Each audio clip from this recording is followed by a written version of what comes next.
আবার আমি তোমাদের সামনে চলে এসেছি।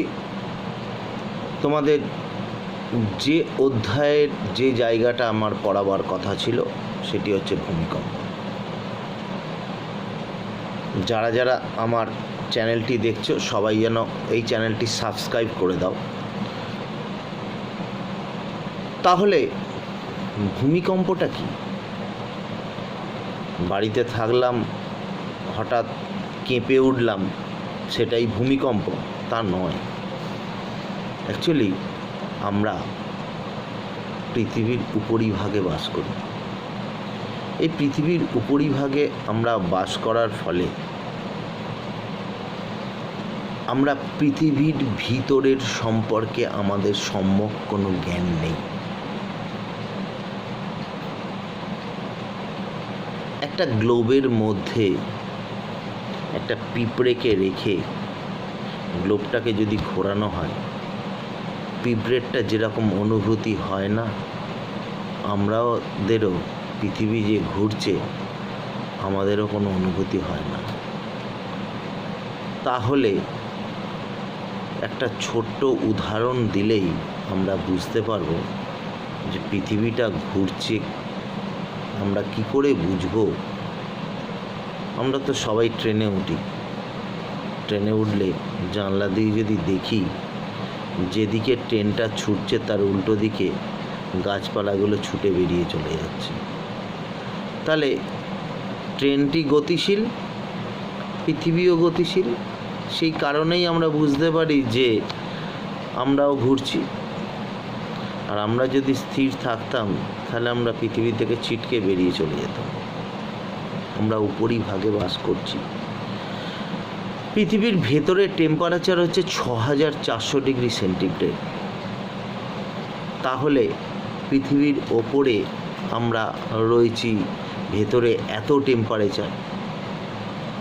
পৃথিবীর ভেতরে যে টেম্পারেচার রয়েছে তার ওপর কতগুলি প্লেট বা পাত রয়ে গেছে। সেই প্লেট বা পাতের ওপর সাগর এবং মহাসাগরের অবস্থান, এবং প্লেট বা পাতের নিচে রয়েছে লাভা বা ম্যাগমা। সবাই উনুনে বসিয়ে বা এখন গ্যাসের ওপর বসিয়ে শীতকালে গরম জল অনেকেই করে। তাড়াতাড়ি গরম হওয়ার জন্য গরমের ওপর ঢাকনা দিয়ে দেয়। সেই ঢাকনাটা কিছুক্ষণ ফোটার পরে দেখা যাবে যে ওপরের দিকে বাষ্পটা চাপ দিচ্ছে। সেই রকম ওই গলিত লাভা বা ম্যাগমা যখন গরম হয়ে যাওয়ার পর পৃথিবীর উপরিভাগের ওপর তখন চাপ দিতে শুরু করে। এই চাপ দেওয়ার ফলস্বরূপ এই প্লেট বা পাতের যে চলন ঘটছে, সেই চলনের ওপর সেই চাপের ফলে উদ্ভূত যে চাপের ফলে এই অঞ্চলের ওপর যে কম্পন অনুভূত হচ্ছে সেগুলি আমরা ভূমিকম্প রূপে পেয়ে থাকি। ফাইভে এত ডিটেলস নেই যে তার কেন্দ্র উপকেন্দ্র কোথা থেকে আসছে, কেন আসছে, এত আলোচনার বিষয়বস্তু নয়। যেটা জিস্ট কেন জানার, সেই জানার অধ্যায়টুকু আমি জানিয়ে দিলাম। বই সম্পর্কিত যে সকল প্রশ্নগুলো রয়েছে সেই প্রশ্নগুলো হচ্ছে ভূমিকম্প কাকে বলে, ভূমিকম্পের সম্ভাব্য কারণ, ভূমিকম্পের ফলাফল আলোচনা করো, ভূমিকম্পের পূর্বাভাস কী, ভূমিকম্পজনিত বিপর্যয়ের গৃহীত ব্যবস্থাগুলো কী, রিক্টার স্কেল কাকে বলে, সিসমোগ্রাফ কাকে বলে, ভূমিকম্পের ফলে কয়েকটি সুফল লেখো। ফার্স্ট হচ্ছে ভূমিকম্প কাকে বলে। এটা যদি আলোচনা করে তাহলে ভূপৃষ্ঠের অভ্যন্তরস্থিত ম্যাগমা যখন স্থিতিস্থাপকতা হারায় এবং মহাদেশীয় প্লেটসমূহের বিন্যাসগত ত্রুটি দেখা যায় এবং অন্যান্য প্রাকৃতিক ক্রিয়াসমূহের প্রভাবে যে প্রাকৃতিক বিপর্যয় দেখা যায়, অর্থাৎ শিলাস্তরের চাপের ফলে যে কম্পন অনুভূত হয়, ভূত্বকের এই ক্রমাগত কম্পনের ফলে ক্রমাগত যে আন্দোলিত হয় তাকে আমরা ভূমিকম্প বলি। ম্যাগমা যখন স্থিতিস্থাপকতা হারায়, কথার অর্থ হচ্ছে ম্যাগমার স্রোত তো চলে যাচ্ছে, অতিরিক্ত কম বাষ্পের ফলে সেই ম্যাগমা অনেক সময় ফুলে ওঠে বা তার ওপর চাপ দেয়, বাষ্পের চাপ ফলে সেই তার ফলে হচ্ছে চলনের ফলে তার কিছু প্রভেদ ঘটে থাকে, এর কারণেই আমরা ভূমিকম্প হয়ে থাকে। তাহলে ভূমিকম্পের সংজ্ঞাটা বলা গেল। নেক্সট হচ্ছে রিক্টার স্কেল কাকে বলে। ভূমিকম্পের যে কম্পনটা ঘটছে সেই কম্পনটা কিভাবে ঘটছে। আমেরিকার ভূকম্পনবিদ চার্লস রিক্টার 1935 খ্রিস্টাব্দে ভূমিকম্পের শক্তির মাপার জন্য যে মাত্রামাপক স্কেল আবিষ্কার করেন সেই মাত্রামাপক স্কেলকে রিক্টার স্কেল বলে। এই স্কেলে ভূমিকম্পের তীব্রতার পরিমাপের পক্ষে 1 থেকে 10টি ভাগে ভাগ করা যায়। এটি একটি সংখ্যা বর্গ মান স্কেল বা লগারিদম স্কেল। নেক্সট হচ্ছে সিসমোগ্রাফ কি। সিসমোগ্রাফ হচ্ছে গ্রিক শব্দ সিসমোস শব্দের অর্থ হচ্ছে ভূকম্পন এবং গ্রাফ শব্দের অর্থ হচ্ছে লেখচিত্র। অর্থাৎ যে যন্ত্রের সাহায্যে ভূকম্পনের উৎসসমূহের তীব্রতা এবং কম্পনের গতিবিধি নির্ণয় করা যায় তাকে সিসমোগ্রাফ বলে বা ভূমিকম্পের লিখো যন্ত্র বলা হয়। সিসমোগ্রাফের সাহায্যে ভূকম্পের স্থান সঠিকভাবে নির্ণয় করা যায় ও ভূকম্পনের তীব্রতা নিরূপণ করা যায়। যখনই ভূমিকম্প হয় তখন টিভি বা মিডিয়াতে বিভিন্ন জায়গায় কত স্কেলের মানে 6.4 রিক্টারে তার ভূমিকম্পের মাত্রা মাপা হয়ে গেল। সেইটা সিসমোগ্রাফ যন্ত্রে সেই গ্রাফেতেই উঠে যায় যে কতটা ক্ষমতাসীন ভূমিকম্প। নেক্সট চলে যাচ্ছি হচ্ছে ভূমিকম্প সংক্রান্ত বিষয়ে কি কি পদক্ষেপ আর কি ভূমিকম্পর বিপর্যয়ের গৃহীত যে ব্যবস্থাগুলো আমাদের ঘটে থাকে সেগুলো কি কি। ভূমিকম্প ঘটে গেলে বা ভূমিকম্প ঘটার পূর্বে বিভিন্ন সতর্কতামূলক ব্যবস্থা আমরা গ্রহণ করা উচিত। ভূমিকম্প ঘটার পূর্বে আমাদের কি নেওয়া উচিত। ভূমিকম্প প্রবণ অঞ্চলগুলিতে চিহ্নিতকরণ করা উচিত। অনেক সময় বলা হয় না যে এবছর মার্চ এপ্রিল মাসে ভারতবর্ষের অমুক স্থানে ভূমিকম্প হওয়ার প্রবণতা রয়েছে। এইভাবে হচ্ছে ভূমিকম্পের কোন অঞ্চলে চিহ্নিতকরণ করা যাচ্ছে। নাম্বার 2 হচ্ছে সকলে মিলে দুর্যোগ মোকাবিলার জন্য আগে থেকেই পরিকল্পনা করা উচিত। নেক্সট হচ্ছে বাড়ির দুর্বল স্থান এবং রাস্তা বা অন্যান্য নির্মাণের দুর্বল অংশগুলিকে মেরামত করা। গৃহপালিত পশুর বাঁধন সবসময় খুলে রাখা উচিত, কারণ এরা ভূমিকম্পের পূর্বাভাস দেওয়ার ক্ষেত্রে খুবই গুরুত্বপূর্ণ ভূমিকা গ্রহণ করে। কোনো প্রাকৃতিক দুর্যোগের সম্ভাবনা থাকলে এদের আচরণ এর পরিবর্তন দেখা যায়। যদি কোনো সময় ভূমিকম্প হয় তার আগে যদি তোমরা লক্ষ্য করো, যদি কারোর বাড়িতে অ্যাকোরিয়ামে মাছ থাকে সেই মাছের মধ্যে অসঙ্গতি দেখা যাবে। হয় মাছটা লাফাচ্ছে, মাছটা ছটপট করছে, মাছটা এদিক ওদিক ছুটে বেড়াচ্ছে, এই রকম। আবার বাড়ির সামনে যদি গাছ থাকে, গাছের পাখিগুলো উড়ে বেড়াচ্ছে, হঠাৎ এসে বসছে, আবার উড়ে চলে যাচ্ছে, দঙ্গল বেঁধে ঘুরে বেড়াচ্ছে, এই রকম একটা আচরণ তোমরা দেখতে পাবে। সাধারণ মানুষকে ভূকম্পনের দুর্যোগ মোকাবিলা পরিকল্পনা সম্পর্কে অবহিত করা আর ভূমিকম্পের প্রশিক্ষণ দেওয়া, এটাই হচ্ছে তার মেন পূর্বাভাসের আগে এগুলো করা উচিত। ভূমিকম্পের সময়, ভূমিকম্প চলার সময় দ্রুত গৃহ থেকে বেরিয়ে ফাঁকা স্থানে আশ্রয় নেয়। বাড়ি থেকে বাইরে থাকলে বৃহৎ ইমারত বা অট্টালিকা থেকে দূরে থাকা উচিত, কারণ কোনো কারণে ভূমিকম্পের তীব্রতা বেশি থাকলে এগুলি ভেঙে পড়ে দুর্ঘটনা ঘটতে পারে, সেই জন্য সতর্ক হওয়া উচিত। খাদ্য, জল, আলো ইত্যাদি প্রয়োজনীয় উপাদানগুলি হাতের কাছে সংগ্রহ করে রাখা উচিত। আর ভূমিকম্প চলাকালীন ঘর থেকে বের হতে না পারলে কোনো শক্ত আসবাবপত্রের নিচে আশ্রয় নিতে হবে। যদি খাট থাকে খাটের নিচে কেউ চলে গেল, কেউ টেবিল থাকলে টেবিলের তলায় চলে গেল, এইভাবে তাকে করতে হবে। বাড়ির বিভিন্ন বৈদ্যুতিক সংযোগ বিচ্ছিন্ন করে রাখা উচিত এবং চলমান গাড়িতে যাতায়াত করার সময় যদি ভূমিকম্প হয় গাড়ি থেকে নেমে ফাঁকা স্থানে দাঁড়িয়ে থাকা উচিত।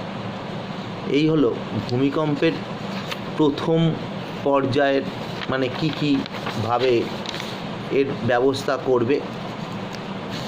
নেক্সট হচ্ছে ভূমিকম্পের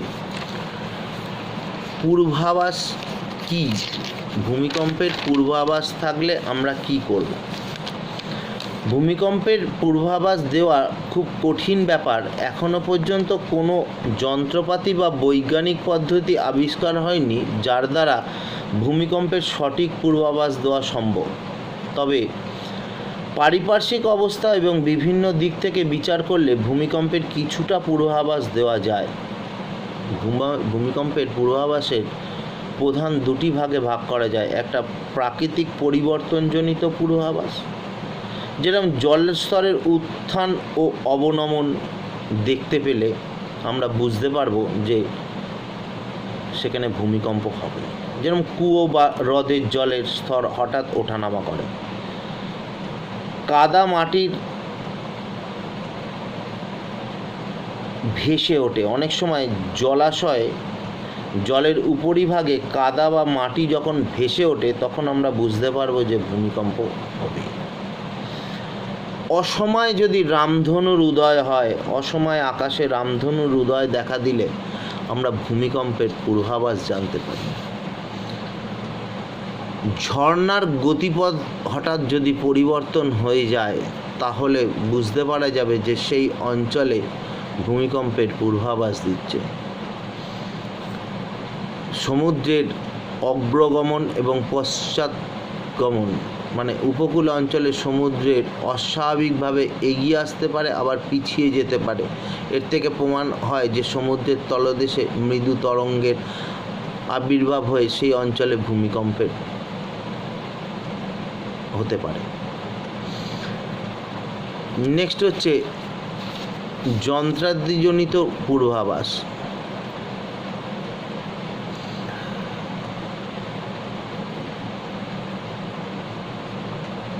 সঞ্চারণশীল পাতগুলির গতির দিকে কোনো পরিবর্তন লক্ষ্য করা গেলে ভূমিকম্পের পূর্বাভাস পাওয়া যায়। উপগ্রহ থেকে পর্যবেক্ষণ। উপগ্রহ মারফত ভূমিকম্পের অঞ্চলগুলির তড়িৎচুম্বকীয় নির্গমন পর্যবেক্ষণ করলে বা বিশ্লেষণ করলে ভূমিকম্পের পূর্বাভাস পাওয়া যায়। ভৌম জলসীমার পরিবর্তন। বিশেষ যন্ত্র ব্যবহারের মাধ্যমে ভৌম জলের সীমানার পরিবর্তন লক্ষ্য করলে সেখানে ভূমিকম্প হবে চিন্তাভাবনা করা যায়। ধস। ভূপৃষ্ঠে স্থিতি ভূপৃষ্ঠের মধ্যে যে স্ফীতি হতে পারে বা ধস নামতে পারে তা ভূমিকম্পের পূর্বাভাস দিতে পারে। রেডন গ্যাস নিঃসরণ। কুয়োর জল থেকে রেডন গ্যাস বৃদ্ধি পেলে বা উষ্ণ প্রসবনে হিলিয়াম গ্যাসের প্রাধান্য দেখা দিলে মাটির তলা থেকে রেডন গ্যাস নিঃসৃত হলে তখন সেই অঞ্চলে ভূমিকম্পের পূর্বাভাস পাওয়া যায়। অস্বাভাবিক শব্দ। বিশেষ যন্ত্রের সাহায্যে ভূ অভ্যন্তর থেকে বিভিন্ন রকম যদি শব্দ পাওয়া যায় ভূমিকম্পের সেখান থেকে পূর্বাভাস পাওয়া যায়। এই হলো ভূমিকম্পের বিভিন্ন জিনিস। এরপরে হচ্ছে ভূমিকম্পের সুফল বলেছিলাম। ভূমিকম্পের ফলে কিছু সুফল, ভূমিকম্পের বহু ক্ষয়ক্ষতি হলেও কিছু সুফল রয়ে গেছে। ভূমিকম্পের ফলে কিছু কিছু নদীর গতিপথ পরিবর্তন হয়, ফলে অনেক সময় শুষ্ক অঞ্চলের উপর দিয়ে প্রবাহিত হওয়ার ফলে এই অঞ্চলে কৃষিযোগ্য হয়ে ওঠে। ভূমিকম্পের ফলে সমুদ্রের তলদেশে কোনো অংশ উঠে এলে সেখানে বসবাস উপযোগী দ্বীপের সৃষ্টি হয়। আবার ভূমিকম্পের অনেক সময় প্রসারণ সৃষ্টি হলে সে পানীয় জলের সরবরাহের কাজে সেটা ব্যবহৃত হয়ে থাকে। নেক্সট হচ্ছে ভূমিকম্পের ফলে ফাটল দিয়ে লাভা বেরিয়ে এলে তার সাথে বিভিন্ন খনিজ বাইরে বেরিয়ে আসে, তা সেই সব খনিজ সমাজের কল্যাণের কাজে লাগে। এরপরে চলে যাচ্ছি হচ্ছে যে জিনিসটার মেন জিনিস, সেটা হচ্ছে ভূমিকম্পের কারণ। ভূমিকম্পের কারণ যদি আলোচনা করা যায়, তাহলে হচ্ছে সেই কারণ সম্পর্কে আলোচনা করতে গেলে আমি অন্তত ভূমিকম্পের কারণকে দুটো ভাগে ভাগ করেছি। একটা হচ্ছে ভৌগোলিক কারণ আর একটা হচ্ছে অর্থনৈতিক কারণ। ভৌগোলিক কারণকে আবার দুটো ভাগে ভাগ করেছি, একটা প্রধান কারণ, একটা আনুষঙ্গিক কারণ। যেমন হচ্ছে পাত সঞ্চারণ, ভৌগোলিক কারণের প্রধান কারণ। নবীন ভঙ্গিল পর্বত গঠন, আগ্নেয়গিরির অগ্ন্যুৎপাত, ম্যাগমা গহ্বরের সংকোচন, ভূত্বকের শিলাচ্যুতি, বাষ্পরাশির চাপ, এগুলো হচ্ছে প্রাকৃতিক কারণের মধ্যে আমি দিয়েছি। এবং হচ্ছে প্রাকৃতিকের মধ্যে যে আনুষঙ্গিক কারণ, সেটা হচ্ছে চাপের তারতম্য, হিমানি সম্প্রপাত, তাপ বিকিরণ,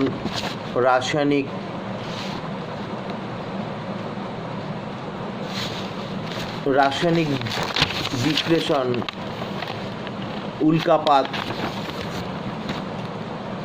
নদীর গতিপথের সহসা দিক পরিবর্তন। এগুলো অর্থনৈতিক কারণের মধ্যে যেটা অভৌগোলিক কারণ, সেটা হচ্ছে পরমাণু বোমা, ডিনামাইট বিস্ফোরণ, জলধারার ফাটল, সুউচ্চ ইমারতের পতন, বায়ুযানের ভূপৃষ্ঠ থেকে যাত্রা, শিল্প কারখানা, জনবাহুল্য।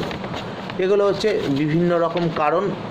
এই কারণের মধ্যে দুই একটা কারণ সম্পর্কে তোমাদের জেনে রাখলেই হবে। যেরকম হচ্ছে পাত সঞ্চারণ, আমি একটু আগেই বলেছিলাম যে পৃথিবীর আমরা উপরিভাগে এবং পৃথিবীর ভেতরে যে পাতগুলো রয়েছে, সেই পাতের ওপর এই সাগর, মহাসাগর, মহাদেশ এগুলো অবস্থান করছে। সেই কারণে ভূবিজ্ঞানীরা মনে করছেন ভূত্বকের কয়েকটি পাত বা প্লেটের যখন পাতগুলি স্থির মনে হলেও ভূ অভ্যন্তরের চাপের তারতম্যজনিত কারণে যখন দুটি পাত পরস্পরের দিকে এগিয়ে আসে এবং তাদের মধ্যে যখন সংঘর্ষ হয়, তার ফলে হচ্ছে ভূমিকম্পের সৃষ্টি।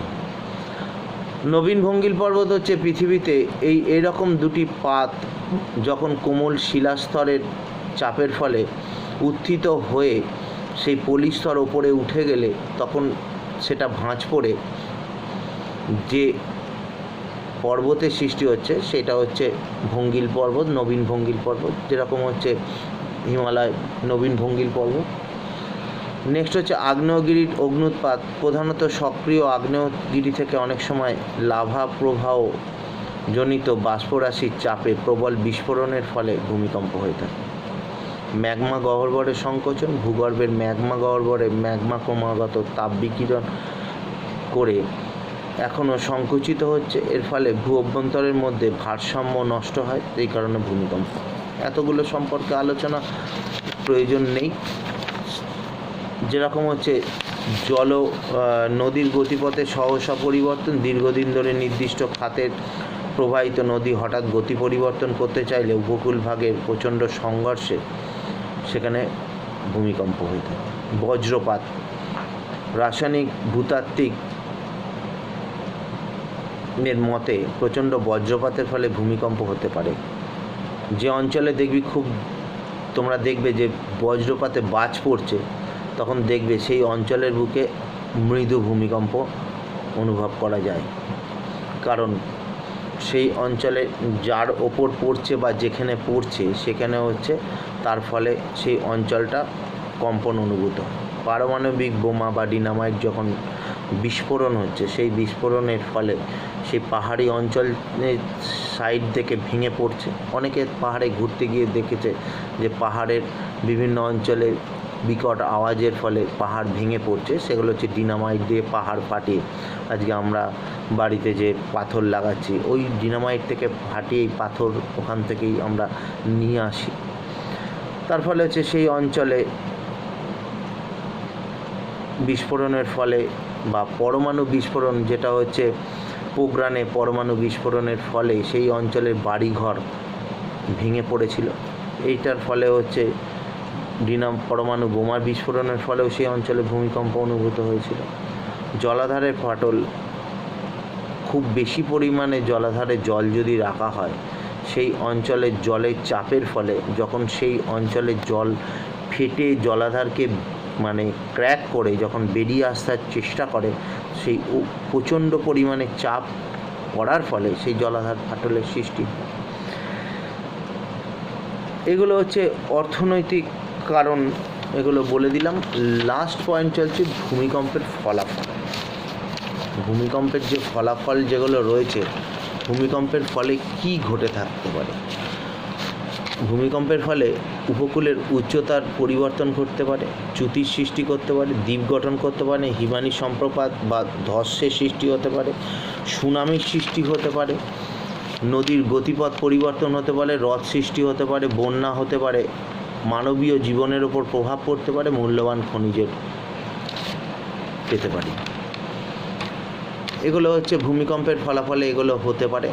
যেমন হচ্ছে উপকূলের উচ্চতার পরিবর্তন, তীব্র উপকূলের ফলে সমুদ্র উপকূলের কিছু অংশ ওপরের দিকে উঠে যেতে পারে, আবার কিছু অংশ নেমে যেতে পারে। এর ফলে ভূমিকম্পের ফলে